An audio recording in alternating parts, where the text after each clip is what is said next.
Kira-kira nih mau sampai kapan nih RKUHP akan ditolak gitu? Artinya yang menjadi substansi penolakan dari kawan-kawan mahasiswa itu sebenarnya apa sih? Jadi RKUHP itu bukan suatu produk yang benar-benar baru dan diciptakan oleh satu kelompok yang tetap gitu. Bukan. Jadi memang dari tahun 1960 terkait dengan pembahasan RKUHP itu sudah dimulai, Mbak. Karena memang kita belum dalam tahap perubahan undang-undang pasca kolonialisasi. Nah, dengan maka itulah yang didengungkan adalah bagaimana kita membuat kebijakan yang dekolonisasi gitu. Di mana kita sudah melepaskan dari hukum-hukum Belanda, yang mana itu juga menjadi PR tahunan pemerintah selain daripada pengentasan HAM berat. Cuman untuk kemudian draft itu kemudian ditampilkan ke publik.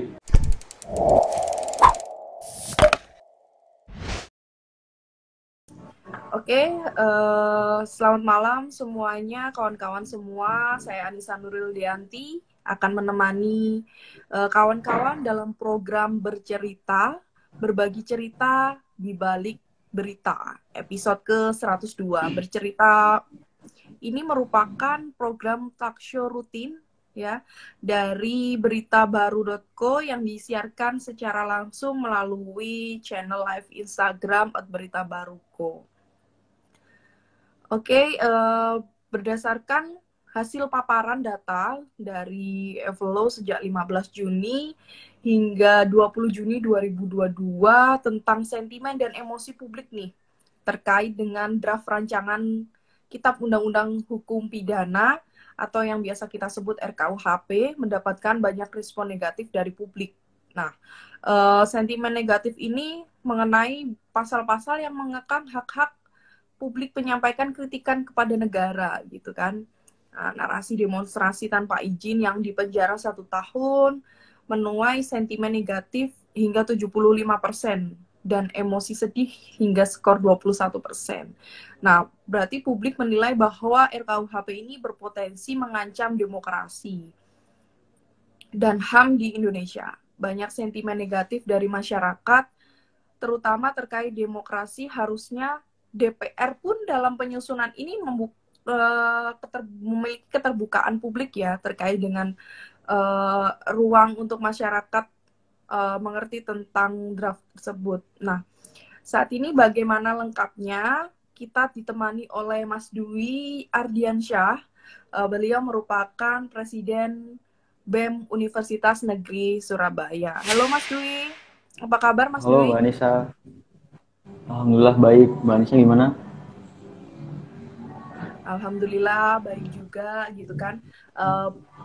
Ini kita semua mau menebarkan aura positif ya untuk bisa membahas lebih detail tentang RKUHP dan ancaman gerakan mahasiswa. Terima kasih sebelumnya Mas Dwi sudah berkenan hadir dalam talk show kita di Bercerita episode 102. Oke, Mas Dwi, kira-kira apa sih respon pertama kali gitu kan sebagai mahasiswa membaca draft RKUHP yang terbaru ini? Oke. Oke, baik Mbak Anissa. Tapi sebelum itu saya ucapkan juga ke beritabaru.co yang sudah menginisiasi ya. Bahkan saya rasa juga terkait dengan RKUHP ternyata memang bukan hanya mahasiswa gitu. Ternyata juga media melihat bahwa hal itu perlu dibahas gitu. Sehingga itu pun juga menjadi jawaban mungkin atas pertanyaan pertama dari Mbak Anissa. Jadi gimana respon kita terkait dengan RKUHP? Jadi mungkin seperti yang sebelumnya. Jadi RKUHP ini kan bukan gerakan tahun ini aja ya. Jadi di tahun 2019 itu juga kita melakukan aksi penolakan terkait dengan RKUHP gitu.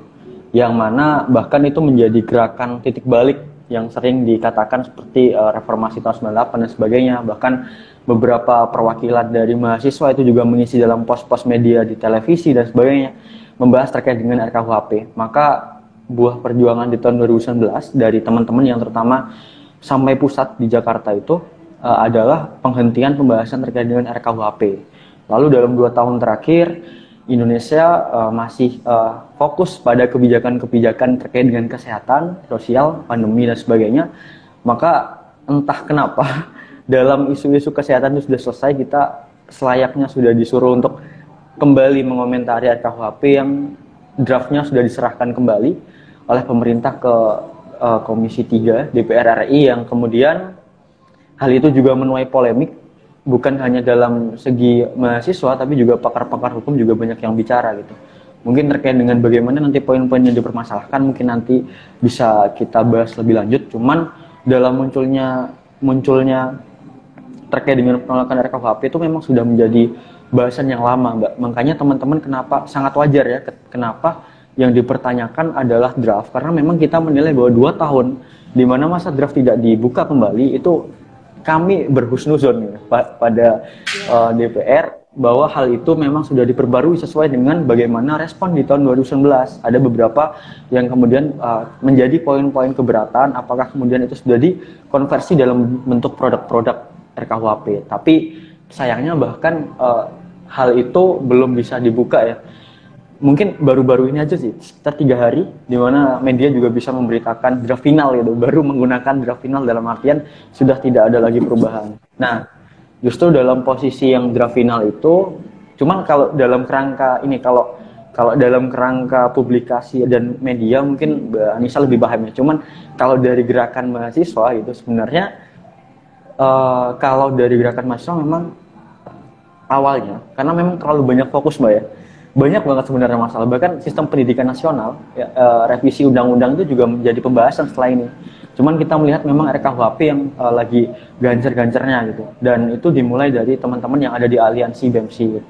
Kita yang ada di Jawa Timur juga melihat hal itu masih belum jelas, karena memang draftnya juga kita belum bisa mengkaji. Kalau kita mau bergerak juga melihat bagaimana tuntutan teman-teman juga berdasarkan dengan media-media atau berita-berita yang itu bukan sebagai produk dari RKUHP sendiri. Kayak gitu Mbak, kalau mekanisme atau di mana sih kita tahu pertama kali terkait dengan RKUHP gitu. Nah, oke. Balik lagi tadi terkait dengan yang menjadi pernyataan Mas Dwi nih, terkait dengan kita jangan ngurusin RKUHP dulu deh, ngurusin pendidikan, ngurusin kesehatan, apalagi kita pandemi hari ini gitu kan masih belum terselesaikan. Nah, kalau kita pun melihat sebenarnya RKUHP ini pembahasannya begitu panjang ya, bahkan berpuluh-puluh tahun gitu kan, tidak hanya 1-2 tahun seperti undang-undang yang lainnya, tapi udah 30 tahun lebih, bahkan pencetus pertama RKUHP ini udah meninggal gitu ya, ini masih menjadi pembahasan yang panjang gitu. Nah, kira-kira nih mau sampai kapan nih RKUHP akan ditolak gitu? Artinya yang menjadi substansi penolakan dari kawan-kawan mahasiswa itu sebenarnya apa sih? Oke, itu statement yang cukup menarik Mbak ya. Jadi memang kalau teman-teman tahu, mungkin juga teman-teman yang gabung di live kita gitu. Jadi RKUHP itu bukan suatu produk yang benar-benar baru dan diciptakan oleh satu kelompok yang tetap gitu. Bukan, jadi memang dari tahun 1960 terkait dengan pembahasan RKUHP itu sudah dimulai Mbak, karena memang kita belum dalam tahap perubahan undang-undang pasca kolonialisasi. Nah, maka itulah yang didengungkan adalah bagaimana kita membuat kebijakan yang dekolonisasi gitu, dimana kita sudah melepaskan dari hukum-hukum Belanda, yang mana itu juga menjadi PR tahunan pemerintah selain daripada pengentasan HAM berat. Cuman untuk kemudian draft itu kemudian ditampilkan ke publik dan menjadi pembahasan itu memang sudah berlalu berkali-kali juga. Bahkan MK juga sudah sempat di 4 tahun yang lalu itu sudah mengeluarkan bagaimana keputusan terkait dengan pasal-pasal yang mungkin bermasalah juga hari ini gitu. Jadi kalau melihat secara holistik dan adil, memang RKUHP itu adalah produk dari pakar-pakar yang kemudian tidak hanya digeneralisir dari satu kelompok atau satu orang tertentu gitu. Jadi memang cukup banyak orang yang menyusun, bahkan kemarin dalam aliansi yang kemudian BEM UNESA bergabung yaitu BEM Nusantara, kita juga ketika teman-teman memang sudah turun aksi Mbak ya, kebetulan kan memang bagaimana pencerdasan RKUHP kan belum seberapa menyeluruh. Jadi kemarin diinisiasi oleh BEM Nus Jatim itu pembahasan terkait dengan bagaimana RKUHP dalam segi pandang hukum. Itu juga mengundang salah satu perumus rekomendasi di tahun periode pertamanya Pak Jokowi gitu. Yang kemudian di situ Prof. Solehudin menyampaikan bahwa memang apa yang kemudian hari ini diperjuangkan oleh pemerintah, yang mana kita lihat juga antara pemerintah secara eksekutif dan legislatif juga sudah bermufakat ya sepertinya, karena memang cukup lancar jalannya dari jalur eksekutif ke legislatif, bahkan pemufakatan itu sudah dijadwalkan. Lalu dari kerangka itulah kita berpendapat memang bahwa dalam periode kedua Pak Jokowi ini merasa terbebani atau bahkan bertanggung jawab untuk segera mengentaskan terkait dengan RKUHP. Karena memang mau nggak mau ya, kalau kita bicara jujur, terkait dengan pembahasan di tahun 2019 sampai dengan pembahasan hari ini itu juga berada pada eranya Pak Jokowi, yang mana juga dalam penataan dalam kursi legislatif, dalam partai politik dan sebagainya juga memperlihatkan stabilitas. Mungkin dalam kerangka pemerintah tidak ada waktu yang tepat selain daripada tahun ini untuk mengesahkannya, tapi dalam pandangan yang adil juga masyarakat serta beberapa pakar dalam menyampaikan dan mengkoreksi poin-poin yang ada di RKUHP masih bermasalah. Tujuannya bukan untuk menghentikan pembahasan gitu. Tujuannya adalah bagaimana poin-poin yang kemudian ada yang kemudian 15 poin, ada yang 12 poin dan sebagainya itu sudah bisa dirubah gitu. Apa kemudian walaupun pihak legislatif sudah mengeluarkan naskah akademik ya mungkin bisa diakses oleh teman-teman dalam dprri.go. Di situ disampaikan bahwa sudah ada penjelasan terkait dengan kenapa pasal ini diadakan dan sebagainya. Cuman masalahnya adalah kita sudah tahu gitu. Untuk alur dan beberapa latar belakang adanya sudah tahu. Tapi kalau memang dalam indikator yang tadi disampaikan ya terkait dengan kepercayaan publik terhadap lembaga-lembaga eksekutif dan bahkan aparat dan sebagainya, itu juga mengalami penurunan, apalagi ketika dihadapkan dalam perubahan fundamental terkait dengan RKUHP, terutama terkait dengan hukum pidana. Jadi sebenarnya Mbak, kalau gerakan kita itu sudah banyak kok, bukan hanya gerakan mahasiswa dari terkotakkan ke kampus, salah satu kampus BEM UNAS atau gimana, gerakan kita sudah banyak. Bahkan kalau Mbak ingat juga penolakan kita akan KPK, kita juga direspon dengan tidak acuh ya. Terus RKUHP, karena memang gelombang masanya dari tiap daerah juga cukup luas, akhirnya penghentian, itu pun hanya penghentian. Revisi hanya pada 14 poin, maksudnya itu pun juga bukan revisi pada substansi, hanya pembahasan lalu dipindah poinkan gitu. Jadi yang ingin kami mungkin sampaikan di sini, ya kami paham bagaimana Pak Jokowi sudah melalui periode yang berat gitu. Bahkan untuk tahun kedua ini yang tinggal 2 tahun, tapi bukan berarti dalam 2 tahun yang kemudian dikatakan oleh teman-teman dari Jakarta sebagai bebek lumpuh, kemudian mengesahkan semua perundang-undangan yang kemudian fundamental gitu. Karena sangat banyak gitu loh hal yang kemudian di RKUHP. Jangankan RKUHP, Omnibus Law aja, pemerintah juga merasa berkewajiban untuk kemudian menumpuk banyak pasal. Itu juga pun berlaku untuk RKUHP. Makanya gerakan yang hari ini hadir di masyarakat, terutama melalui mahasiswa, adalah gerakan mengingat dan memperingatkan dari pihak-pihak kemudian legislatif maupun eksekutif untuk kembali menilai kembali terkait dengan naskah akademik dan bagaimana hal yang kemudian dikritisi itu direspon kembali. Itu yang kami inginkan. Adapun kalau bahasa-bahasa duduk-duduk bersama untuk membahas, tentu tidak mungkin DPR RI kemudian membahas bersama dengan elemen mahasiswa secara keseluruhan. Tapi keterwakilan dari mahasiswa pun sampai dengan hari ini, pakar akademik dan sebagainya juga masih belum kita lihat maksimal. Seperti itu Mbak. Jadi bukan gerakan menolak secara keseluruhan, karena memang kita harus hargai bahwa yang menyusun RKUHP adalah orang-orang yang hebat gitu. Bahkan ketika saya mengetahui penyampaian dari Prof. Solehudin, itu juga orangnya punya mindset yang mungkin bisa kita hargai, tapi kemudian menjadi alasan untuk kita menyepakati itu lain lagi hal. Kayak gitu. Oke. Poinnya adalah sebenarnya bukan menolak RKUHP-nya ya, Mbak. Pada proses pembentukannya yang harusnya memberikan keterbukaan kepada publik, bahkan juga menimbulkan pasal-pasal yang mungkin dinilai itu akan kalau sekarang lagi rame hashtagnya adalah semua bisa kena gitu kan. Nah, kembali kalau kita berbicara soal substansi di dalam RKUHP.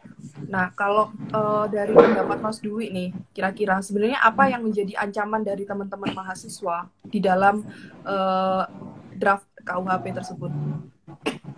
Oke. Kalau dari kita, karena memang saya sesuaikan dengan tema Mbak ya, karena memang kita fokusnya semua bisa kena dispesifikkan ke mahasiswa, gerakan mahasiswa. saya ada 3 hal Mbak yang kemudian itu juga disandung oleh RKUHP gitu. Hal yang pertama adalah terkait dengan unjuk rasa tanpa izin ya, yang mungkin juga tadi sempat di-spill sedikit sama Mbak Anissa. Jadi kalau kita bicara soal pengembalian esensi dari gerakan unjuk rasa atau turun ke jalan, itu sebenarnya juga sebagai beberapa opsi pilihan untuk kita bergerak. Bahkan teman-teman juga bisa memilih untuk audiensi dan sebagainya. Tapi kan ada pertanyaan kembali, bagaimana kalau memang dalam tahap-tahap yang sebelumnya yang diusahakan oleh teman-teman tidak berhasil? Maka jawabannya adalah unjuk rasa. Nah, dalam hal unjuk rasa, kalau membahas terkait dengan RKUHP, maka kita harus kemudian meminta atau mengirimkan surat izin kepada pihak berwenang seperti polisi dan sebagainya sebagai bentuk bahwa kita izin atas daripada aksi yang kita selenggarakan. Cuman yang perlu digarisbawahi adalah dalam pelaksanaan aksi demonstrasi yang kadang-kadang memang hal itu memerlukan konsolidasi yang cukup luas, yang mana kadang hal itu menjadi hal yang tidak begitu esensial ya bagi kita ya. Karena memang apa yang kemudian menjadi fokus dari teman-teman penyelenggara massa, Mbak, kadang-kadang memang adalah yang pertama terkait dengan substansi tuntutan kita.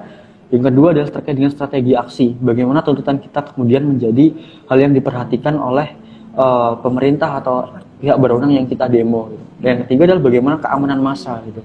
Masalahnya memang bukan hanya pada izin, Mbak, ternyata kalau kita baca RKUHP, yaitu pada bagaimana itu bisa berdampak pada hukum pidana. 6 sampai 1 tahun itu kalau memang mengganggu kepentingan umum lah.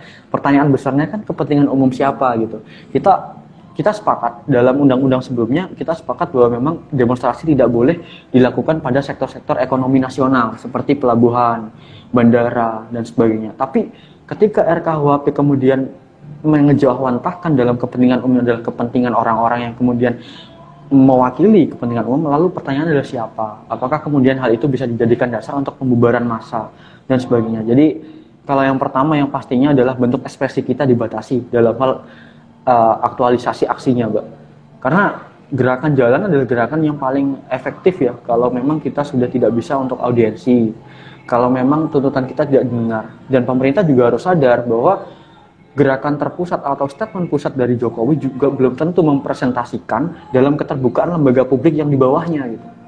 Sebagai contoh, bagaimana kemudian Kementerian Pendidikan dan Kebudayaan menyusun undang-undang yang kemudian Pak Jokowi juga bilang bahwa hal itu tidak diketahui. Nah, hal itu kan juga akan berkemungkinan terjadi dalam lembaga-lembaga pemerintah di bawah. Yang itu tidak memungkinkan karena kita juga nggak hanya bergerak untuk sektor nasional, kita juga untuk bergerak sektor daerah. Gimana untuk teman-teman yang ada di Kediri ketika dia melakukan aksi demonstrasi penolakan terkait dengan kebijakan pemerintah di sana gitu. Bagaimana kebijakan misalnya teman-teman Madura mengadakan demonstrasi terkait dengan pertambangan. Nah, itu kan juga kita bicara soal sektoral ke bawah ya, bukan hanya bicara soal sektoral pemerintah gitu. Itu yang pertama.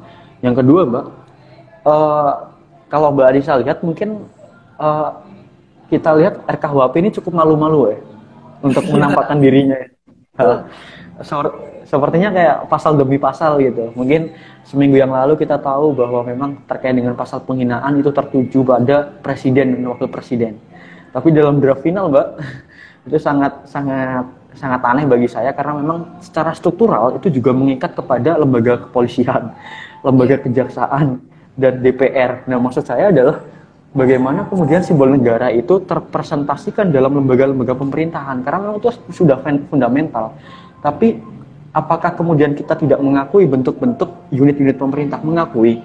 Apakah kemudian kita juga dalam berekspresi dibatasi? Lalu saluran, mungkin kalau pemerintah bisa jamin satu hal ke kita ya terkait dengan bagaimana keterjaminan aspirasi kita diterima, hal ini tidak akan bermasalah. Tapi kita kalau melihat indikator bagaimana riset dan angka keterbukaan pemerintah kita juga sangat rendah. Makanya jangan sampai ruang-ruang kita dibatasi dengan berbagai aturan. Yang mana itu RKUHP, Mbak, bukan main-main. Kita dihadapkan dengan hukum pidana gitu. Mahasiswa yang menyampaikan terkait dengan bagaimana sistem pemerintahan yang itu bobrok dan sebagainya itu dipidana. Nah, pertanyaan besarnya apakah kemudian RKUHP baru ini ke arah dekolonialisasi atau otoriter ya?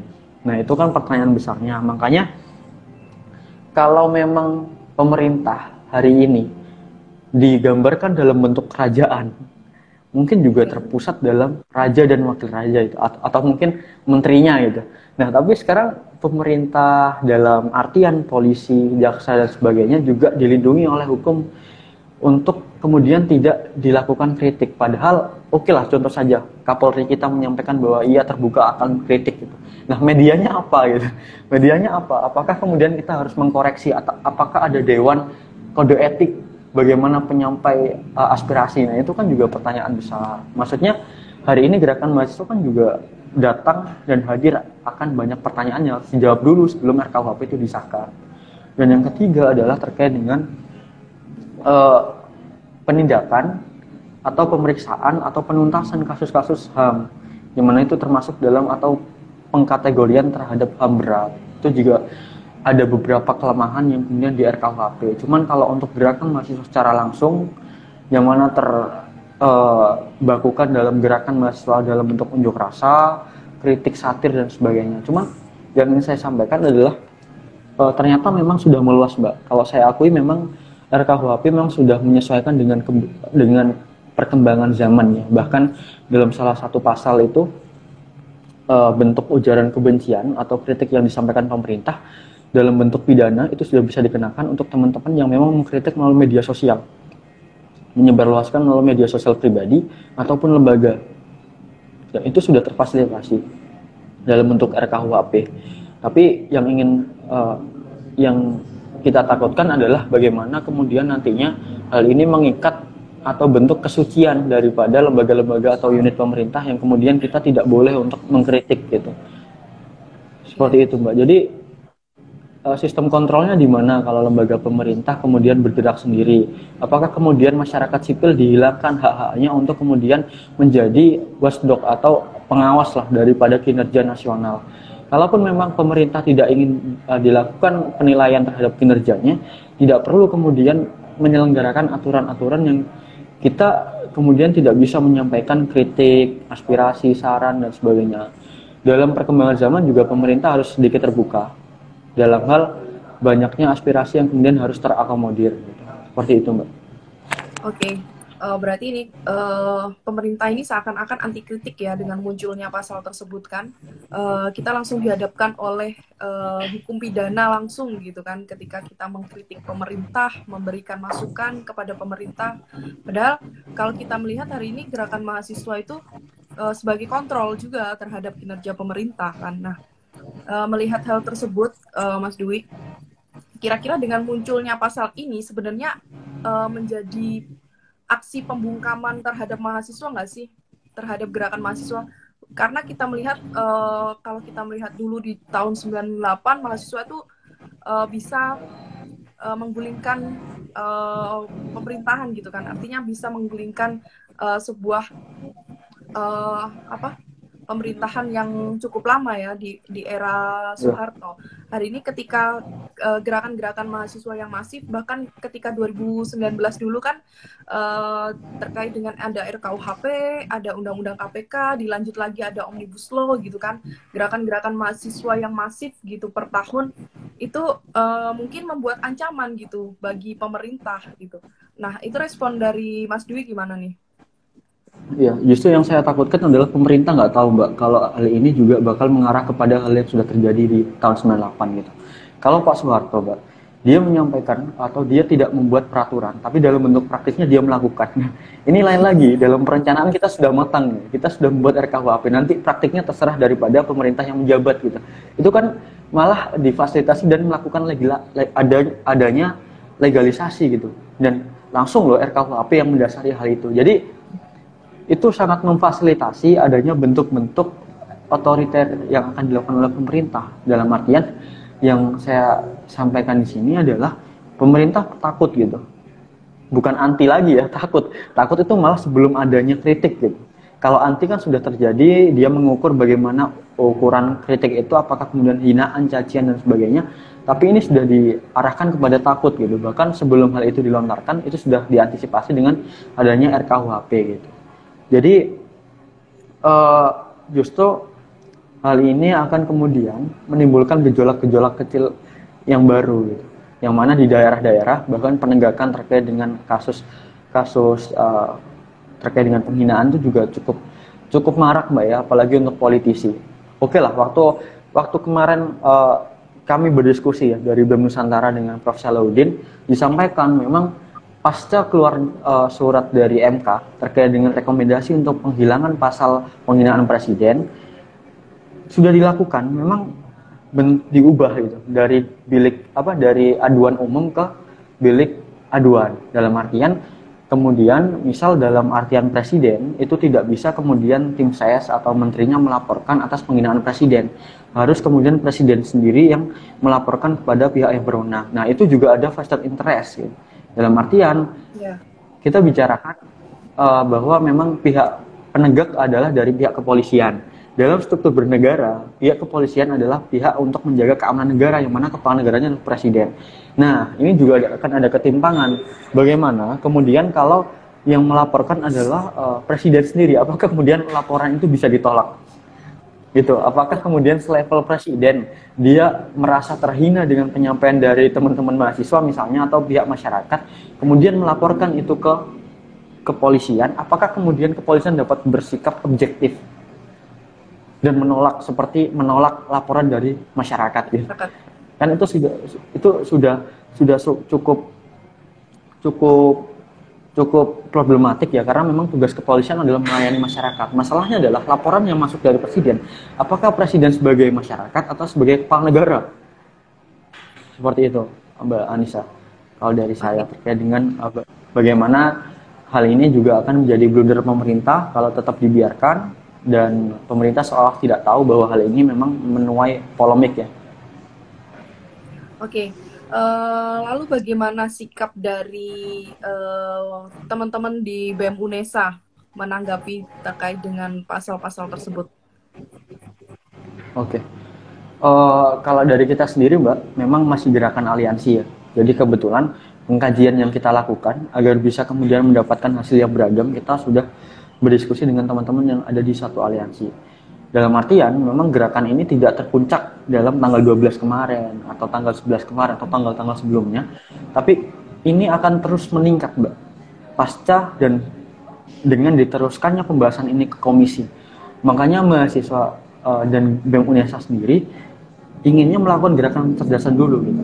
Karena memang untuk membentuk massa yang besar itu mudah, Mbak. Tapi kemudian untuk mempertahankan tuntutan, terus untuk memfollow up dan sebagainya itu susah. Kemudian saya juga nggak bisa kemudian menjadi representasi mahasiswa UNESA dalam hal penuntutan RKUHP gitu. Yang kemudian kita juga harus melakukan kecerdasan agar kemudian ada banyak orang yang menaruh fokus dan concern kepada RKUHP. Itu yang pertama terkait dengan pencerdasan. Yang kedua adalah konsolidasi rakyat sipil gitu. Kalau dalam pembahasan yang sebelumnya mungkin Mbak Anissa juga ingat ya, bagaimana gerakan kita sudah dicap sebagai gerakan yang eksklusif, terutama dalam hal menggunakan alma mater dan sebagainya. Maka gerakan untuk kedepannya bersama dengan teman-teman yang ada di aliansi dan teman-teman yang mungkin gabungan dari beberapa aliansi adalah gerakan bersama, baik dalam mungkin YLBH atau mungkin ada pihak media atau gerakan masyarakat fokus terkait dengan kekerasan seksual dan sebagainya. Kita mengakomodir hal itu Mbak, dalam artian agar gerakannya juga nafasnya panjang. Jadi tuntutannya bersama, bukan hanya tuntutan dari segi mahasiswa. Kalaupun mahasiswa bergerak itu juga atas dasar kepentingan masyarakat. Nah, untuk kemudian mewakili masyarakat, bukan hanya mahasiswa sebagai masyarakat, tapi juga pihak-pihak masyarakat itu diajak, entah pihak dari organisasi dan sebagainya. Jadi kalau dari kita sendiri BEM UNESA, kita melihat bagaimana eskalasi yang ada di nasional dan di daerah. Penolakan yang di daerah mungkin BMC sudah turun ya kemarin ya. Cuman kita masih menunggu apakah kemudian gerakan dari teman-teman yang ada di pusat, di daerah itu sudah membuahkan hasil. Kalau memang tidak, strategi aksi yang seperti apa lagi yang ingin kita gunakan untuk mencapai tuntutan kita. Jadi bakal panjang sih Mbak. Bahkan aksi di tahun 2019 itu kan juga lini waktunya cukup panjang. Konsolidasinya juga menyeluruh, bahkan sampai dengan organisasi eksternal, terus juga dalam aliansi mahasiswa, buruh dan sebagainya juga melakukan penolakan. Makanya RKUHP ini juga bakal berimbas ke yang sama gitu. Apa yang dilihat pemerintah kemarin, apa yang dilihat media kemarin dan teman-teman mahasiswa lihat kemarin, itu masih sebagian awal dari pemantik di bulan Agustus nanti. Kalau memang RKUHP ini jadi disahkan, Mbak. Seperti itu. Oke, tadi Mas Dwi juga berbicara soal strategi ini kan, antara pusat dan daerah gitu kan. Nah, kalau dari teman-teman di BEM UNESA ataupun nanti teman-teman di aliansi masyarakat sipil atau lain sebagainya terkait dengan RKUHP ini, kira-kira strategi apa yang sudah disiapkan gitu? Artinya dalam melakukan penolakan ini, apakah teman-teman langsung melakukan demonstrasi ataukah teman-teman ada yang lebih soft gitu? Artinya pemerintah mungkin hari ini nggak pengen nih teman-teman mahasiswa itu demo gitu, artinya melakukan aksi di jalan, tapi langkah-langkah akademik, mungkin langkah-langkah akademis lah ya, bisa dilakukan atau bagaimana Mas Dwi? Iya, kalau terkait dengan bentuk aksi, Mbak ya, memang kan ada beragam pilihan. Nah, untuk teman-teman BEM Indonesia sekarang, memang karena belum gerakan kecerdasan yang dilakukan secara khusus ke internal itu memang belum, Mbak. Dalam artian, kita kemudian belum mengadakan konsolidasi dan sebagainya terkait dengan masa ini. Cuman dalam keterwakilan BEM Unesa untuk kemudian tergabung dalam aliansi dan pembahasan itu sudah. Sehingga mungkin gerakan yang mungkin ini kan masih ada jangka waktu ya, di mana mungkin bisa dimanfaatkan untuk teman-teman kemudian mencari hasil, bahkan naskah akademiknya kan baru turun kemarin. Dalam artian itu juga bisa menjadi waktu tambahan untuk teman-teman kemudian menyampaikan, bahkan mungkin bisa sekalian, karena memang ada beberapa isu yang mangkrak selain daripada RKUHP. Jadi ada gerakan tambahan dan gerakan daerah. Seperti itu kalau terkait dengan tuntutan. Tuntutannya masih belum kemudian mengikuti teman-teman yang di Jakarta, karena kita rasa gerakan yang ada di Jakarta kemarin kan memang gerakan awal ya. Dalam artian itu sebelum draft RKUHP itu dibuka. Nah, setelah draft RKUHP itu dibuka, tentunya masih banyak masalah atau masih banyak hal yang perlu dibahas. Sehingga perlu waktu untuk kemudian mengkonsolidasikan ke internal. Terkait dengan follow up aksi, secara institusi BEMU sendiri kan memang sangat minim kalau memang harus berjuang sendiri, kemudian turun dan menuntut sendiri dalam orientasi tujuan BEMU sendiri. Makanya yang ingin dilakukan oleh BEMU terdekat adalah konsolidasi, Mbak. Dalam artian konsolidasi bukan persiapan aksi ya, tapi bagaimana gerakan kecerdasan terkait dengan RKUHP itu, baik dalam bentuk diskusi, dalam bentuk hearing atau pengumpulan keterwakilan Ormawa juga bisa, ataupun juga kita mengadakan mimbar publik atau ruang terbuka gitu ya. Oke, kalau sejauh ini yang sudah dilakukan dari teman-teman BEM atau teman-teman mahasiswa itu seperti apa, Mas? Kalau dari beberapa Ormawa di UNESA ini sudah menyelenggarakan webinar, Mbak ya, terkait dengan RKUHP. Jadi sudah tertitik di beberapa Ormawa itu sudah melakukan pembahasan terkait dengan RKUHP. Beberapa juga sudah mengeluarkan sikap, dan untuk penghimpunan secara bulat, nah itu menjadi potensi dan peluang bagi BEMU untuk menyatukan, Mbak. Karena memang lini waktu 1 minggu rame kemarin kita cukup melihat situasi bagaimana gerakan internal, dan kita lihat memang sudah beberapa yang fokus ke situ, terutama dalam kerangka teman-teman yang dia bidang akademisnya di hukum, sosial dan hukum, kayak gitu. Oke. Lalu sebenarnya apa sih yang ingin disampaikan oleh teman-teman mahasiswa gitu kan kepada masyarakat umum? Artinya kan masyarakat nih awam banget nih, apa sih mahasiswa ini udah rame banget demo gitu kan, bahkan banyak mungkin ya yang berpikiran negatif gitu kan ketika berbicara ada demonstrasi, ada aksi turun jalan dan lain sebagainya. Banyak juga yang mungkin berpikiran bahwa hal itu mengganggu ketertiban umum. Balik lagi ke tadi bahwa mungkin yang menjadi titik poinnya adalah demonstrasi beberapa kali yang terjadi di Indonesia itu juga merusak fasilitas umum dan sebagainya. Nah, mungkin sebenarnya itu yang ingin dilakukan pemerintah, pencegahan terhadap perusakan fasilitas umum dan lain sebagainya, terkait di pasal demonstrasi yang tanpa izin yang bisa dipidana tersebut gitu, Mas. Kira-kira gimana, Mas? Oke, jadi terkait dengan gerakan mahasiswa, Mbak ya, untuk yang diinginkan ya, atau pesan untuk teman-teman mahasiswa, RKUHP itu sebenarnya adalah hukum fundamental ya. Bahkan di mana ada beberapa living law juga di sana yang mungkin secara keterbatasan ya, informasi juga memang dilalui oleh masyarakat untuk kemudian ditampilkan di televisi dan sebagainya, kadang secara substansi tidak disampaikan, bahkan tertitik hanya untuk beberapa acara-acara atau agenda yang ada di televisi nasional. Nah, makanya teman-teman coba menggunakan media lembaganya, misalnya di internet menggambarkan melalui satir dan sebagainya. Hal yang ingin dikejar yang pertama adalah bentuk kesadaran bahwa memang ada masalah. Kesadaran tuh kolektif, Mbak, kalau sekarang. Dalam artian kesadaran yang mana dulu. Banyak kemudian lembaga-lembaga atau ormawa ataupun mahasiswa itu juga punya sudut pandang yang berbeda. Makanya perlu kemudian melakukan konsolidasi.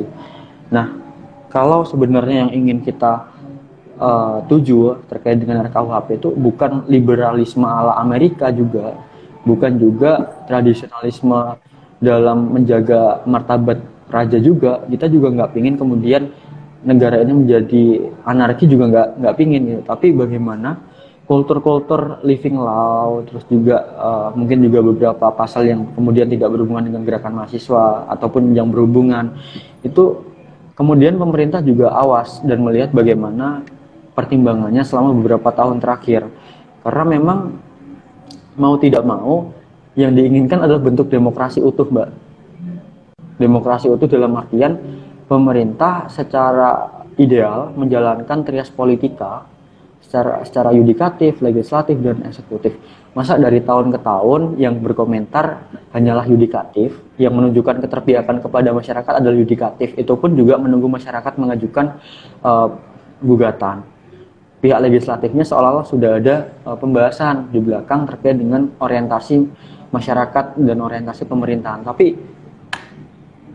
stabilitas politik yang hari ini menjadi identitas dari Pak Jokowi seharusnya juga bisa dimanfaatkan untuk kemudian turun ke bawah, gitu. Melihat bagaimana kebijakan itu secara grassroots, apakah kemudian itu mengancam kebebasan berpendapat atau tidak.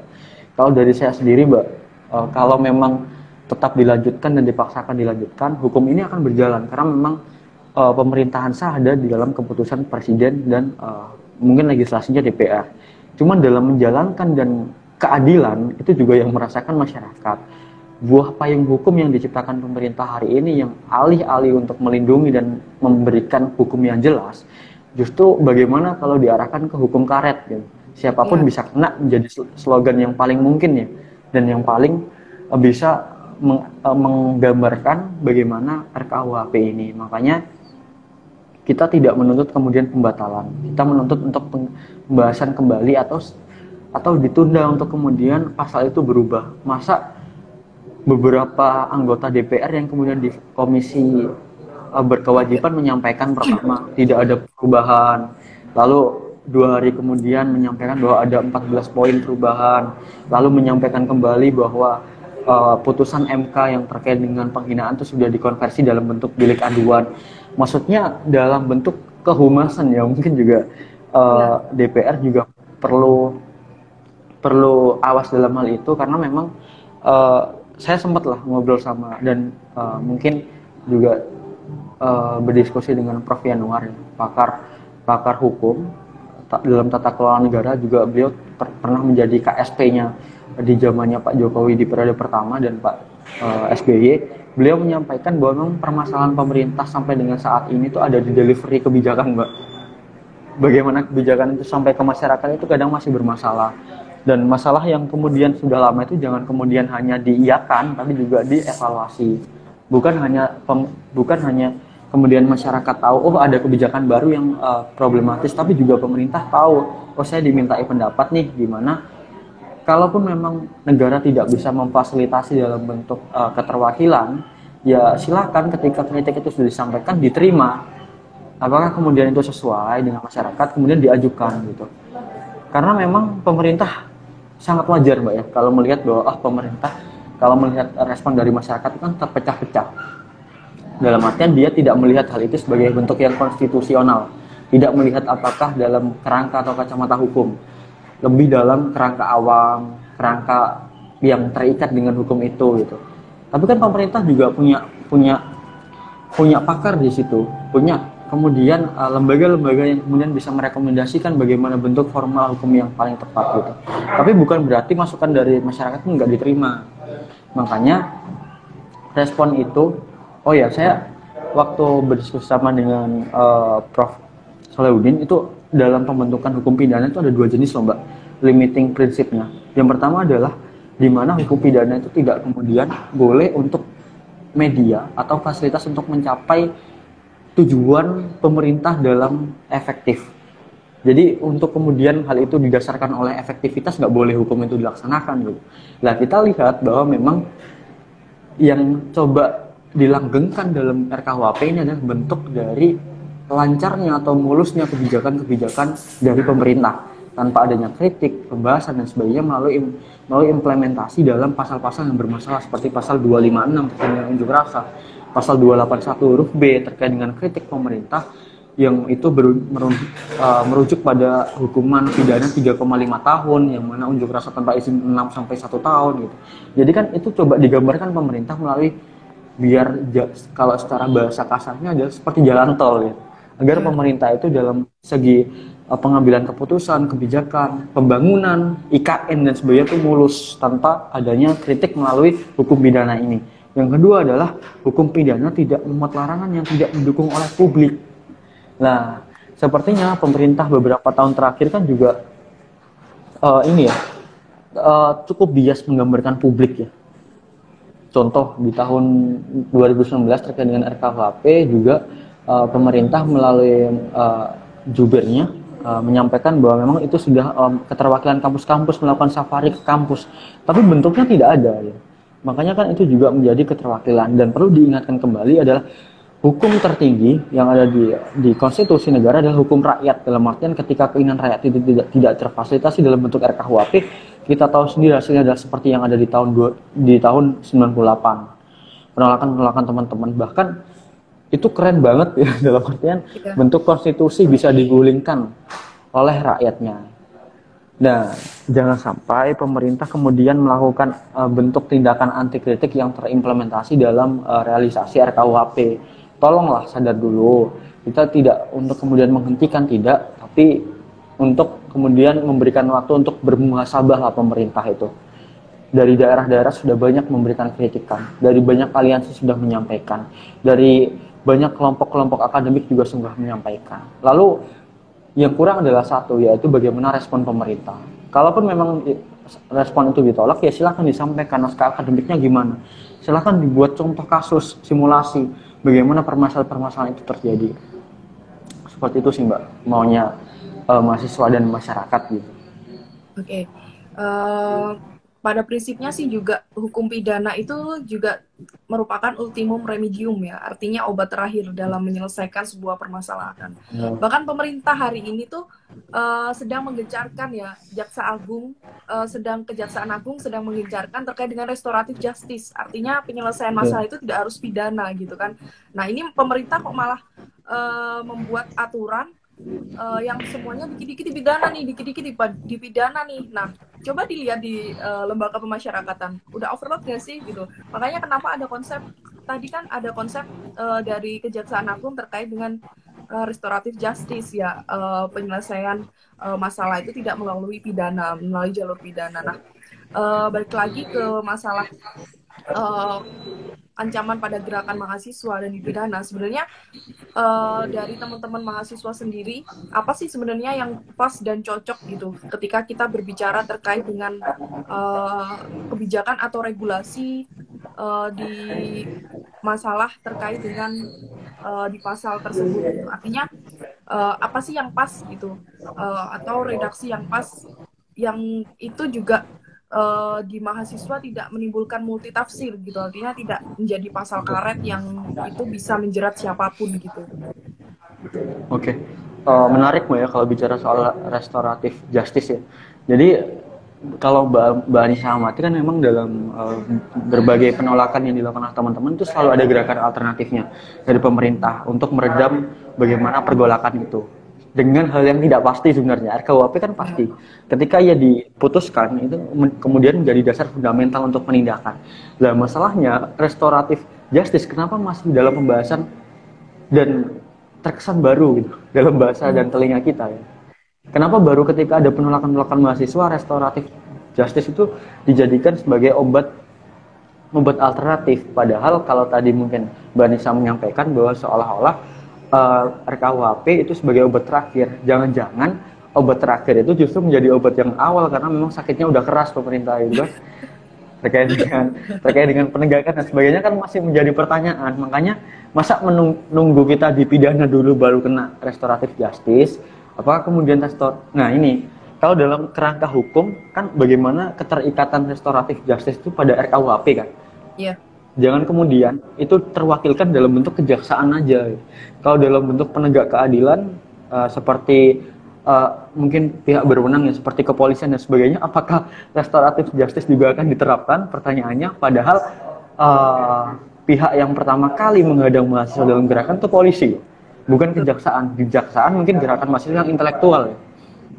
Dalam artian mungkin dia mengajukan kejaksaan itu sudah pidana yang luar biasa gitu loh, yang sudah kemudian itu tercium oleh masyarakat. Dan pemerintah ada catatan juga, Mbak Anissa ingat nggak ada hashtag percuma lapor polisi? Iya, betul. Dalam hashtag itu sudah cukup merepresentasikan bagaimana kepercayaan kita akan penindakan dari pihak berwenang, Mbak. Nah itu restoratif justice-nya di mana gitu? Kalau dalam hal responsibilitas dan keaktifan dalam penegakan hukum itu masih bermasalah digambarkan oleh percuma lapor polisi. Apakah mahasiswa kemudian harus berfokus pada ketidakadilan yang dilakukan pemerintah seperti penangkapan sepihak, kekerasan dan sebagainya, lalu dengan hal-hal substansi kita dibiarkan? Tentunya enggak, Mbak. Kita nggak bisa kemudian hanya berfokus pada ini teman-teman ditangkap dan sebagainya. Kita juga perlu ruang untuk kemudian bicara soal substansi, yang mana itu dibatasi dalam RKUHP. Maka restoratif justice-nya itu kalau dalam bahasa medis mungkin klinis ya, udah sakit gitu. Sakit.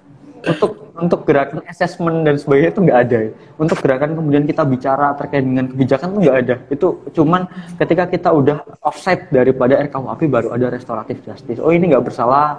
Tapi kita udah melalui proses yang panjang, mulai dari pemeriksaan polisi dan sebagainya gitu. Dan itu cukup menjadi dasar ya RKUHP untuk pemerintah kemudian melakukan penindakan terhadap beberapa gerakan mahasiswa seperti unjuk rasa, mungkin juga pengkebirian terkait dengan kebebasan berpendapat dan sebagainya. Jadi itu yang saya takutkan, Mbak. Kalau restoratif justice mungkin justice-nya keadilannya di meja-meja hijau. Dalam meja-meja jalanan itu nggak ada itu nanti setelah lah. Nggak ada. Makanya turun nih. Oke. Karena kita juga keterbatasan waktu nih Mas Dwi. Nah, ada satu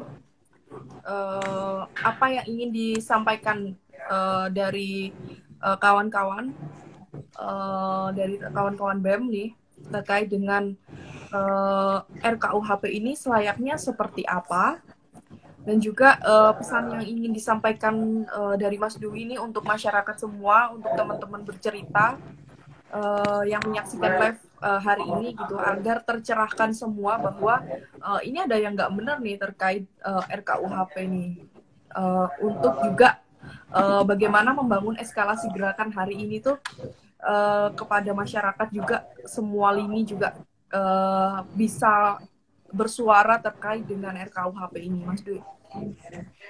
Oke, makasih Mbak. Mungkin kalau untuk pesan pertama untuk dari tim perumus dari RKUHP Mbak ya, yang mana mungkin juga salah satu atau dari sekian banyaknya adalah guru-guru kita dalam segi kepakaran hukum. Dalam artian gerakan mahasiswa hari ini bukan maksudnya untuk menggarami laut gitu, atau memintari dari pihak pakar-pakar gitu. Cuman dalam bentuk komentar dominan atau dalam bentuk protes dari teman-teman mahasiswa ataupun masyarakat itu adalah sebagai bentuk koreksi atas beberapa pasal. Dari sekian ratus pasal yang kita permasalahkan hanya beberapa. Dalam artian memang kita mendukung dalam bentuk RKUHP agar kemudian melakukan dekolonisasi kebijakan, tapi bukan berarti itu mengarah kepada otoriter. Kita punya trauma yang besar akan otoritarian. Makanya kalau dalam segi politik, kenapa kok orang-orang atau capres yang berbau otoriter itu sangat kemudian gampang untuk diisukan, karena memang kita punya trauma akan hal itu. Lah pemerintah menghadirkan bayang-bayang itu kembali lewat RKUHP. Makanya media sudah cukup banyak yang memberitakan. Kajian-kajian draft sudah banyak yang diproduksi oleh teman-teman. Tim perumus kebijakan sudah selayaknya hal itu mempertimbangkan gitu, atau memberikan kemudian pembahasan kembali, pembukaan pembahasan kembali untuk pasal-pasal yang bermasalah. Catatannya adalah pasal-pasal yang bermasalah. Untuk yang lain, yang kemudian seperti pasal-pasal yang mendapatkan dukungan dari masyarakat, itu kita tetap lanjutkan, nggak apa-apa. Karena memang harus RKUHP itu disahkan, tapi dalam catatan disahkannya tidak menuai dan tidak mengikat dalam pasal-pasal yang bermasalah. Itu untuk tim perumus. Kalau dalam segi pemerintah, pemerintah harus memposisikan dirinya sebagai pihak yang demokratis. Ya. Dalam artian, kalau mengatakan, ini anehnya gini, Mbak. Dalam kerangka RKUHP, pemerintah dan kepala negara atau pihak-pihak yang menjadi kepala kejaksaan dan sebagainya itu digambarkan sebagai lembaga pemerintah, simbolnya Pak Jokowi sebagai simbol negara gitu kalau dalam RKUHP. Tapi dalam segi penindakan itu juga berpotensi untuk bias. Apakah kemudian dalam artian misal ada pelaporan dari pihak-pihak yang bersangkutan tadi, itu apakah kemudian dipandang sebagai masyarakat atau sebagai lembaga pemerintah? Yang mana pihak keamanan pun sekarang juga menjadi tenaga atau kekuatan untuk melanggengkan dan menjaga stabilitas negara. Maksudnya peran atau posisi pemerintah hari ini juga tidak bisa diibaratkan sangat tertutup, harus terbuka. Kalau memang kepala negara sebagai pemerintah, kepala negara sebagai simbol pemerintah atau lambang pemerintah, kenapa statement dari keterbukaan yang disampaikan perorangan dalam bentuk pidato-pidato itu tidak dipandang sebagai asas dari lembaga itu gitu. Kan anehnya gitu ya. Kenapa logika keterbalikan itu tidak terjadi gitu dalam kerangka berpikir RKUHP itu kalau untuk pemerintah. Jadi tidak perlulah kemudian takut untuk dikritik, karena memang ruang-ruang yang kami inginkan adalah ruang audiensi, adalah ruang-ruang untuk kita berbicara, tidak kemudian kita untuk membuat gerakan khilafah, nggak ada gitu, nggak ada kemudian ingin mengganti atau mengamandemen Pancasila juga nggak ada, Undang-Undang Dasar juga nggak ada gitu. Jadi nggak ada gerakan radikal di sini. Yang ketiga adalah untuk masyarakat. Untuk masyarakat, gerakan masyarakat hari ini tidak boleh eksklusif, Mbak ya, dalam artian oh ini hanya mahasiswa yang paham gitu. Mungkin juga untuk saya, teman-teman mahasiswa yang bergerak, bahwa untuk yang bergerak bukan hanya mahasiswa untuk mewakili masyarakat, tapi mahasiswa juga bagian dari masyarakat yang juga memiliki kewajiban untuk menggandeng masyarakat. Nah, untuk eskalasi gerakan, Mbak, untuk kemudian bagaimana menghimpun massa secara massal, tentunya itu tidak bisa kemudian dititikkan dalam lembaga-lembaga kebeman ya. Yeah. Karena memang gerakan yang cukup berkelanjutan akan dilakukan oleh bentuk aliansi atau dalam bentuk aliansi asosiasi yang kemudian menghimpun beberapa pihak-pihak, mungkin buruh dan sebagainya, itu juga perlu untuk kemudian dilakukan. Tapi mungkin juga bakal dilakukan oleh Berita Baru. Itu dilihatlah, nanti silakan dilihat bagaimana gerakan-gerakan yang itu cukup masif ya. Bahkan sampai hari ini, Mbak, itu masih menjadi pembahasan RKUHP dalam kerangka berpikir yang udah beda lagi. Kalau kemarin terkait dengan keterbukaan draft, ini bakal lain lagi. Bagaimana pemerintah kemudian menyikapi protes-protes yang dilangsungkan oleh masyarakat.